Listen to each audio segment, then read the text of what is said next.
جی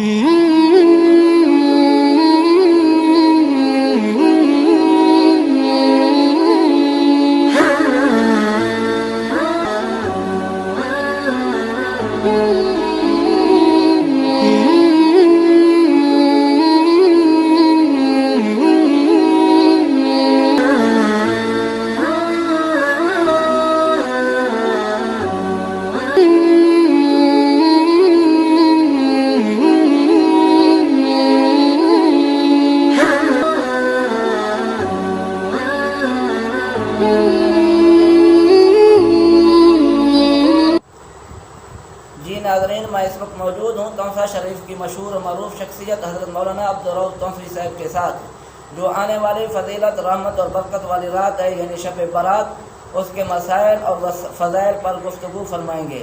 جی مولانا صاحب، یہ جو آنے والی فضیلت اور برکت اور رحمت والی رات ہے، اس کے اندر ہمیں کون سے کام کرنا چاہیے اور کن کاموں سے بچنا چاہیے؟ اور جو 15 شعبان کا روزہ رکھا جاتا ہے، کیا یہ فرض ہے، واجب ہے یا سنت؟ اس کے متعلق بھی وضاحت فرما دیں۔ جی مولانا۔ نحمده ونصلي على رسوله الكريم، اما بعد، فاعوذ بالله من الشيطان الرجيم، بسم الله الرحمن الرحيم۔ حامیم والکتاب المبین، انا انزلناه في ليلة مباركة انا كنا منذرين۔ صدق الله مولانا العظيم وصدق رسوله النبي الأمي الكريم، ونحن على ذلك لمن الشاهدين والشاكرين، والحمد لله رب العالمین۔ جی محترم ذی وقار سامعین، یہ جو مہینہ چل رہا ہے شعبان المعظم کا مہینہ ہے، بڑی برکت والا مہینہ ہے، بڑی خیر والا مہینہ ہے۔ حضرت ام عائشہ صدیقہ رضی اللہ تعالی عنہا فرماتی ہیں کہ آپ علیہ الصلوۃ والسلام کچھ کم کر کے پورے شعبان المعظم کے روزے رکھا کرتے تھے، اور اسی طرح امہات المومنین حضرت ام سلمہ رضی اللہ تعالی عنہا بھی فرماتی ہیں کہ میں نے آپ علیہ الصلوۃ والسلام کو مسلسل 2 مہینوں کے علاوہ کبھی بھی روزہ رکھتے ہوئے نہیں دیکھا۔ اور وہ مسلسل کن 2 مہینوں میں روزہ رکھا کرتے تھے؟ ایک شعبان اور دوسرا رمضان المبارک کا مہینہ ہے، مسلسل روزے رکھا کرتے تھے۔ حضرت انس رضی اللہ تعالیٰ عنہ مروی ہیں کہ ایک مرتبہ آپ علیہ الصلوۃ والسلام سے کسی نے پوچھا کہ یا رسول اللہ صلی اللہ علیہ وسلم، رمضان المبارک کے بعد افضل ترین روزے کون سے ہیں؟ تو آپ علیہ الصلوۃ والسلام نے فرمایا کہ شعبان المعظم کے روزے افضل ہیں رمضان المبارک کے بعد۔ اور یہ جو شعبان کے روزے رکھے جاتے ہیں، یہ رمضان المبارک کی پریکٹس کے لیے رکھے جاتے ہیں، ایک مشق کے طور پر رکھے جاتے ہیں، تاکہ رمضان المبارک میں ہمارے لیے روزہ رکھنا آسان ہو جائے۔ اسی لیے یہ شعبان المعظم کے جو ہیں وہ روزے رکھے جاتے ہیں۔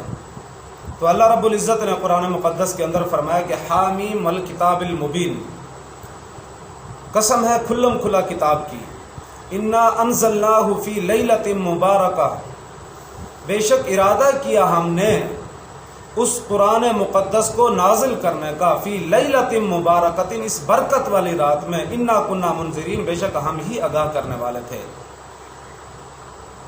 وہ کون سی رات تھی؟ شب برات۔ تو یہ جو قرآن مقدس نازل کیا گیا، لوح محفوظ سے آسمان دنیا تک یک بارگی نازل کیا گیا، اور پھر آسمان دنیا سے آپ علیہ الصلوۃ والسلام تک بذریعہ جبرائیل علیہ الصلوۃ والسلام 23 سال کے عرصے میں قرآن مجید کو مکمل کیا گیا۔ حدیث پاک کے اندر بہت زیادہ فضیلت بیان کی گئی ہے، اس رات کی بہت زیادہ فضیلتیں بیان کی گئی ہیں۔ حدیث پاک کے اندر آتا ہے کہ آپ علیہ الصلوۃ والسلام نے فرمایا کہ اللہ رب العزت کی رحمت جو ہے وہ اس رات میں آسمان دنیا پر تشریف لے آتی ہے، اور پھر اللہ رب العزت قبیلہ بنو کلب کے بکریوں کی بالوں کی تعداد سے بھی زیادہ گناہگاروں کی بخشش اس رات کے اندر فرما دیا کرتے ہیں۔ ویسے تو اللہ رب العزت کی رحمت ہر رات آسمان دنیا پر تشریف لے آتی ہے، لیکن وہ رات کے آخری حصے میں لے آتی ہے۔ لیکن اس رات کی خصوصیت یہ ہے کہ غروب آفتاب کے متصل بعد ہی اللہ رب العزت کی رحمت آسمان دنیا پر تشریف لے آتی ہے، اور پھر اللہ رب العزت یہ اعلان کرتے ہیں آسمان دنیا پر آ کر کہ ہے کوئی گناہوں کی بخشش کا طلبگار کہ میں اس کے گناہوں کو بخش دوں، ہے کوئی روزی کا طلبگار، میں اس کو روزی عطا فرما دوں۔ اور یہ ندا، یہ آواز بھی گناہگاروں کو لگائی جا رہی ہے، نافرمانوں کو لگائی جا رہی ہے، جو اللہ کے احکامات کو توڑنے والے ہیں، ان کو اللہ رب العزت آواز دے رہی ہے۔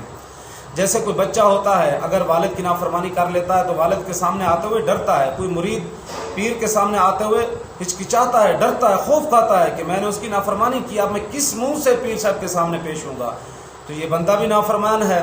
تو اللہ رب العزت فرماتے ہیں کہ اے بندے، میں نے کب کہا ہے تجھے کہ تو میرے پاس تو اعمال، نیکیاں ہی نیکیاں لے کر آ، میں تو یہ چاہتا ہوں کہ تو میرے سامنے گناہوں کے انبار لے کر آ، اتنے گناہ جو زمین اور آسمان کی وسعتوں میں تیرے گناہ نہ سما سکیں، میں تیرے گناہوں سے دگنا اپنی رحمت لے کر تیرے انتظار میں ہوں، تو میرے پاس آ تو صحیح ایک مرتبہ، میں تیرے گناہوں سے دگنا اپنی رحمت لے کر تیرے انتظار میں ہوں۔ اللہ رب العزت فرماتے ہیں کہ روزی کی تلاش میں در بدر ٹھوکریں کھانے والے انسان، روزی کے خزانے میرے پاس ہیں، تو میرے در پہ آ، تو مجھ سے مطالبہ کر روزی کا، دیکھ میں کیسے تیرا مطالبہ پورا کرتا ہوں یا نہیں کرتا۔ اللہ رب العزت فرماتے ہیں کہ میں نے روزی کے دروازے میرے پاس ہیں، روزی کے خزانے میرے پاس ہیں، اگر میں تجھے روزی دینا چاہوں تو پوری دنیا کی طاقتیں اگر کھڑی ہو جائیں تیرا روزی بند کرنے کے لیے تو وہ تیری روزی بند نہیں کر سکتے۔ اگر میں تیرا روزی بند کرنا چاہوں، تجھے روزی سے محروم کرنا چاہوں، رزق سے، تو ساری کائنات کی طاقتیں ہی مل کر تجھے روزی نہیں پہنچا سکتی۔ اور ڈرنے کی بات یہ ہے کہ یہ جو رات آ رہی ہے، برکت والی، فضیلت والی رات آ رہی ہے، اس رات کے اندر اللہ رب العزت کی رحمت جو ہے وہ موسلادھار بارش کی طرح برستی ہے۔ تو اس رات میں بھی دو ایسے بدبخت انسان ہیں جن کی بخشش نہیں کی جاتی۔ وہ کون سے کم بخت انسان ہیں جن کی بخشش نہیں کی جاتی؟ پہلے نمبر پر مشرک کی بخشش بھی نہیں کی جاتی، اور دوسرا کینہ رکھنے والا جو انسان ہے اس کی بھی اس رات میں بخشش نہیں کی جاتی۔ مشرک کسے کہتے ہیں؟ مشرک جو اللہ رب العزت کی ذات اور صفات کے ساتھ اللہ رب العزت کی مخلوق کو اللہ کے ساتھ شریک ٹھہرائے، تو جب تک وہ اپنے گناہوں سے توبہ طیب نہ ہو جائے اس وقت تک اللہ رب العزت اس کی بخشش نہیں فرماتے اگر وہ توبہ طیب نہ ہوا۔ اللہ رب العزت نے واضح قرآن مقدس کے اندر اعلان فرما دیا ہے، ان اللہ لا یغفر ان یشرک بہ ویغفر ما دون ذلک لمن یشاء۔ اللہ رب العزت فرما رہے ہیں کہ مشرک کی بخشش کبھی نہیں ہوگی، مشرک کے علاوہ جتنے گناہ گار ہیں میں اس کی بخشش کر دوں گا، لیکن ان اللہ لا یغفر ان یشرک بہ، اللہ رب العزت فرما رہے ہیں مشرک کی بخشش میں کبھی نہیں کروں گا۔ آگے اللہ رب العزت نے فرمایا قرآن مقدس کے اندر اعلان فرما رہے ہیں، وَلَا يَدْخُلُونَ الْجَنَّةَ حَتَّى يَلِجَ الْجَمَلُ فِي سَمِّ الْخِيَاطِ۔ اللہ رب العزت فرما رہے ہیں کہ مشرک جنت میں داخل نہیں ہو سکتا جب تک کوئی اونٹ سوئی کے ناک کے سوراخ میں داخل نہ ہو جائے۔ جیسے اونٹ کا سوئی کے ناک کے سوراخ میں داخل ہونا محال ہے، اسی طرح مشرک کا جنت میں داخل ہونا بھی محال ہے جب تک وہ توبہ طیب نہ ہو جائے، پکی توبہ نہ کر لے۔ اسی طرح شیخ التفسیر حضرت مولانا احمد علی لاہوری رحمۃ اللہ علیہ فرمایا کرتے تھے کہ اگر کسی بندے کے پاس نماز، روزہ، حج، زکوٰۃ، صدقہ، خیرات کے انبار ہوں اور ذکر اللہ اور کلام اللہ کی تلاوت کے پہاڑ ہوں اس کے پاس، لیکن اس کے دل کے اندر اگر ایک رئی کے دانے کے برابر بھی شرک ہوگا تو جنت میں داخل ہونا تو دور کی بات ہے، وہ جنت کی خوشبو بھی نہیں سونگھ سکتا۔ جنت کی خوشبو جو ہے روایت کے اندر آتا ہے کہ وہ 500 سال کی مسافت سے آنا شروع ہو جاتی ہے، داخل ہونا تو دور کی بات ہے، وہ تو جنت کی خوشبو بھی نہیں سونگھ سکے گا۔ اتنی سخت وعید ہے مشرک کے لیے۔ اسی طرح اللہ رب العزت نے فرمایا فَلَا نُقِيمُ لَهُمْ يَوْمَ الْقِيَامَةِ وَزْنًا، کہ ہم قیامت کے میدان میں اس بدبخت انسان کے اعمال کا وزن بھی نہیں کریں گے، چاہے کتنی بھی نیکیاں ہوں اس کے پاس، اس مشرک کے اعمال کا وزن بھی نہیں کریں گے۔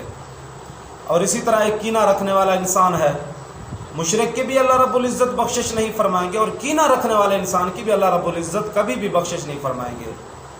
ہاں، اللہ رب العزت نے انسان کی طبیعت کی رعایت رکھتے ہوئے فرمایا کہ 3 دن تک تم کو اجازت ہے، کسی مومن مسلمان کے ساتھ، مومن بندے کے ساتھ 3 دن تک اجازت ہے، تم اس کے ساتھ سلام کلام نہیں کر سکتے۔ 3 دن کے علاوہ جو ہے اس کے ساتھ سلام اور کلام کو ختم کرنا یہ اس کے لیے حرام ہے۔ اللہ رب العزت مشرک کی بھی اس رات میں بخشش نہیں فرمائیں گے اور کینہ رکھنے والے انسان کی بھی اس رات میں بخشش نہیں فرمائیں گے۔ اور باقی جو روزے کے متعلق پوچھا گیا ہے کہ 15 شعبان کا روزہ رکھنا جو ہے کہ فرض ہے، سنت ہے یا واجب ہے یا مستحب ہے۔ 15 شعبان المعظم کا روزہ رکھنا جو ہے یہ مستحب ہے۔ اور اسی طرح ہمیں اس رات کے اندر کیا کرنا چاہیے اور کیا نہیں کرنا چاہیے۔ 3 کام ہیں ایسے جو کرنے کے ہیں۔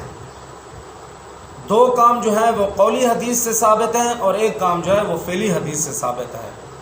پہلا کام جو قولی حدیث سے ثابت ہے، آپ علیہ الصلوۃ والسلام نے فرمایا کہ قوموا لیلھا، اس رات کے اندر جاگنا چاہیے، قیام کرنا چاہیے، عبادت کرنی چاہیے اللہ رب العزت کی، آیا کہ وہ نوافل کی صورت میں ہو، ذکر اللہ کی صورت میں ہو یا تلاوت کلام اللہ کی صورت میں، جس حالت میں بھی ہو اس رات میں عبادت کرنی چاہیے، اللہ رب العزت کا ذکر کرنا چاہیے، نوافل پڑھنی چاہیے، کثرت سے پڑھنی چاہیے، کثرت کے ساتھ ذکر کرنا چاہیے۔ اور دوسرے نمبر پر صوموا نہارہا، دن کو جو ہے وہ روزہ رکھنا چاہیے۔ 15 شعبان کا جو ہے وہ روزہ رکھنا چاہیے اور روزہ رکھنا جو ہے یہ مستحب ہے۔ اور جو تیسرا کام ہے جو فعلی حدیث سے ثابت ہے، اس رات میں قبرستان کے اندر جانا چاہیے اور اپنے مرحومین کے لیے دعائے مغفرت کرنی چاہیے۔ آپ علیہ الصلوۃ والسلام بھی اس رات کو جنت البقیع جو قبرستان ہے مدینہ منورہ کا، وہاں تشریف لے جاتے تھے اور مرحومین کے لیے دعائے مغفرت کیا کرتے تھے۔ اور اسی طرح کن کاموں سے بچنا چاہیے کہ یہ جو رات آتی ہے بعض لوگ جو ہے آتش بازی کے اندر ایک دوسرے سے بڑھ کر جو ہے وہ آتش بازی کا مظاہرہ کرتے ہیں، فضول خرچی کرتے ہیں، اسراف کرتے ہیں۔ اللہ رب العزت نے فرمایا وَلَا تُسْرِفُوا إِنَّ اللَّهَ لَا يُحِبُّ الْمُسْرِفِينَ، اللہ رب العزت اسراف کرنے والوں کو پسند نہیں فرماتے۔ اسی طرح یہ پیسوں کا بھی ضیاع ہے، اسراف ہے یہ، تو یہ کام یہ ہے کہ ہمیں اس سے بچنا چاہیے، اپنے بچوں کو بھی اس سے بچانا چاہیے اور خود بھی اس سے بچیں۔ اور باقی حدیث پاک کے اندر آیا ہے، روایت کے اندر، کہ یہ جو رات آتی ہے اس رات کے اندر بہت بڑے بڑے امور کے فیصلے کیے جاتے ہیں۔ جتنے لوگوں نے آنا ہوتا ہے آنے والے سال، اللہ رب العزت ان کے نام لکھ دیتے ہیں، اور جنہوں نے جانا ہوتا ہے اس دنیا سے، اللہ رب العزت وہ نام لکھ کر حضرت اسرائیل علیہ الصلوۃ والسلام کے حوالے کر دیتے ہیں۔ اور روایت کے اندر آیا ہے کہ عالم غیب کے اندر ایک ایسا درخت ہے، اس درخت کے اوپر اتنے پتے ہیں کہ دنیا کے اندر جتنے بھی انسان ہیں ان انسانوں کی تعداد کے برابر اس درخت پہ پتے ہیں۔ اور جس بندے نے جانا ہوتا ہے، اللہ رب العزت جتنے بندوں نے جانا ہوتا ہے درخت سے پتے گرا دیے جاتے ہیں۔ تو اب ہم نیچے بڑے بڑے پروگرام بنا رہے ہوتے ہیں، ہمارے بڑے بڑے منصوبے ہوتے ہیں کہ ہم نے یہ محل بنانا ہے، وہ کوٹھی بنانی ہے، ہم نے وہ پلاٹ لینا ہے، زمین لینی ہے، کئی منصوبے ہوتے ہیں، پروگرام ہوتے ہیں، لیکن وہ عالم بالا کے اندر وہ مردوں کی فہرست میں لکھا جا چکا ہوتا ہے۔ اب ہم خود دیکھیں کہ گزشتہ اس شعبان المعظم یہ جو گزرا ہے، کتنے ہمارے جاننے والے انسان ایسے تھے، ہمارے رشتہ دار دوست احباب ایسے تھے جو دنیا کے اندر موجود تھے، آج اس دنیا میں وہ نہیں رہے۔ اسی طرح آئندہ سال یہ جو چل رہا ہے، جو آنے والا جو پھر شعبان آئے گا، پتہ نہیں کتنے ہی ہمارے چاہنے والے اور ہمارے دوست احباب رشتہ دار ہم خود پتہ نہیں ہوں گے اس دنیا میں، نہیں ہوں گے۔ تو اسی لیے ہمیں اس رات کے اندر عبادت کرنی چاہیے، اور جو غلط کام ہے، فضول کام ہے، ان سے بچنا چاہیے، اور جو آپ علیہ الصلوۃ والسلام نے ہمیں جس کام کرنے کا حکم دیا وہ کام کرنے چاہیے، اور جس سے منع کیا ہمیں اس کاموں سے رکنا چاہیے۔ دعا ہے کہ اللہ تعالی ہمیں بھی اس پر عمل کرنے کی توفیق عطا فرمائے۔ وآخر دعوانا ان الحمد للہ رب العالمین۔ ماشاء اللہ، حضرت مولانا صاحب نے تفصیلی گفتگو فرمائی۔ دعا ہے کہ اللہ تعالی ہمیں اس پر عمل کرنے کی توفیق عطا فرمائے۔ کیمرہ مین کے ساتھ اعزاز اللہ کیسرانی، تصویر رپورٹر 88 نیوز، تونسا شریف۔